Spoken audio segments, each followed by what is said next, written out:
Wabarakatuh. Eh, saya ingin menjelaskan tentang review materi sosiologi hukum. Saya sendiri Subhanaku Nugroho dengan NIM akhir 297 kelas 5H dari Prodi Hukum Ekonomi Syariah Fakultas Syariah. Baik, yang pertama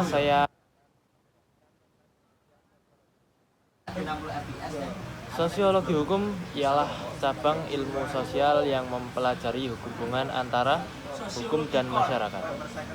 Fokusnya adalah bagaimana hukum mempengaruhi masyarakat, bagaimana masyarakat mempengaruhi hukum, dan bagaimana hukum diterapkan dalam praktik.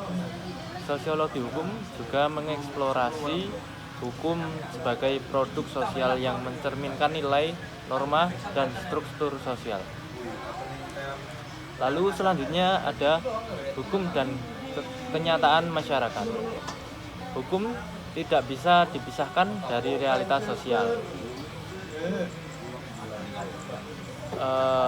Kali ini membahas bagaimana hukum berkembang seiring dengan perubahan dalam masyarakat. Contohnya, hukum yang awalnya tidak mengatur tentang teknologi digital ini harus beradaptasi dengan kemajuan teknologi. Selain itu, hukum seringkali menjadi alat untuk menyelesaikan konflik sosial dan menjaga keteraturan.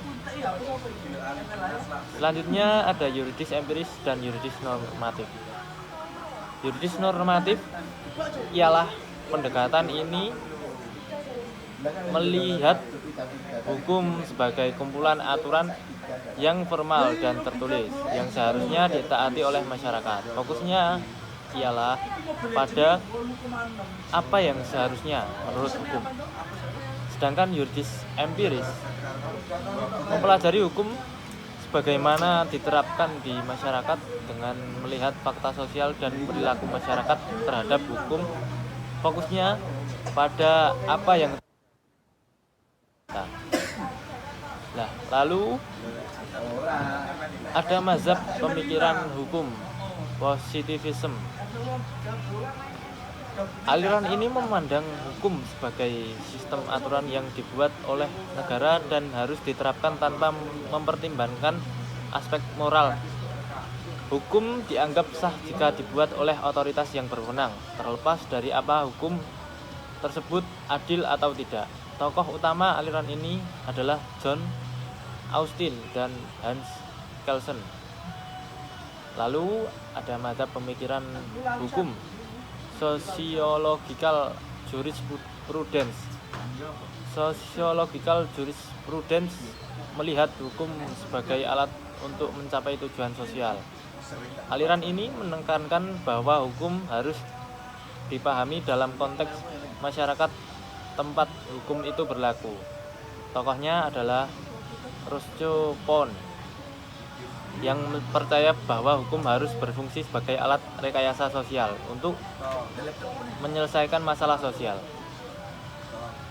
Mazhab pemikiran hukum living law dan utilitarianisme, yaitu ada 2 poin. Yang pertama, living law ialah konsep hukum hidup dari Eugen Roelip menyatakan bahwa hukum yang nyata adalah hukum yang hidup dalam praktik masyarakat, bukan sekedar aturan tertulis. Lalu utilitarianism, filosofi hukum yang dikembangkan oleh Jeremy Bentham. Prinsip dasarnya adalah hukum harus menghasilkan kebahagiaan terbesar the greatest happiness for the greatest number. Lalu ada pemikiran Emil Durkheim dan Ibnu Khaldun. Emil Durkheim menghubungkan hukum dengan solidaritas sosial. Hukum represif muncul dalam masyarakat dengan solidaritas mekanik tradisional, sedangkan hukum restitutif berkembang dalam masyarakat dengan solidaritas organik atau modern. Lalu ada Ibnu Khaldun membahas hubungan antara hukum dan peradaban. Ia melihat hukum sebagai bagian dari dinamika sosial yang mempengaruhi kemajuan dan kemunduran suatu peradaban. Selanjutnya, pemikiran hukum Max Weber dan H.L.A. Hart. Max Weber memandang hukum dalam konteks otoritas dan rasionalitas. Ia membedakan hukum tradisional karismatik dan legal rasional, di mana hukum modern didasarkan pada otoritas legal rasional. Lalu H.L.A. mengembangkan teori hukum dengan membedakan aturan utama yang mengatur perilaku, aturan sekunder yang mengatur cara hukum dibuat, diubah, dan diterapkan. Lalu ada effectiveness of law.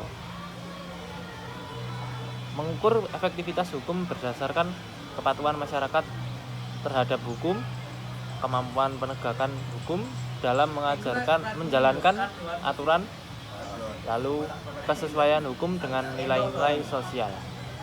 Hukum yang efektif adalah hukum yang tidak hanya ditaati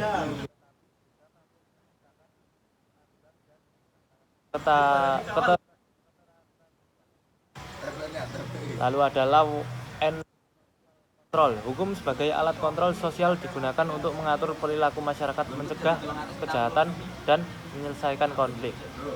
Lalu ada socio-legal studies. Pendekatan ini menggabungkan sosiologi dan hukum untuk memahami bagaimana hukum bekerja dalam konteks sosial. Lalu ada progressive law.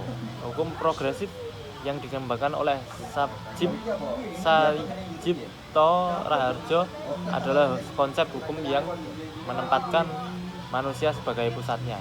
Hukum progresif lebih berfokus pada keadilan substansif daripada aturan formal. Lalu ada legal pluralism. Legal pluralism adalah keberadaan beberapa sistem hukum yang berlaku bersamaan dalam masyarakat. Contohnya adalah keberadaan hukum agama dalam suatu masyarakat. Yang terakhir, pendekatan sosiologis dalam studi hukum Islam. Pendekatan ini melihat bagaimana hukum Islam diterapkan dan berinteraksi dengan konteks sosial masyarakat. Fokusnya adalah pada bagaimana norma-norma hukum Islam mempengaruhi perilaku sosial dan bagaimana hukum Islam beradaptasi dengan perubahan sosial. Baik, sekian pemaparan dari saya. Kurang lebihnya mohon maaf. Wassalamualaikum warahmatullahi wabarakatuh.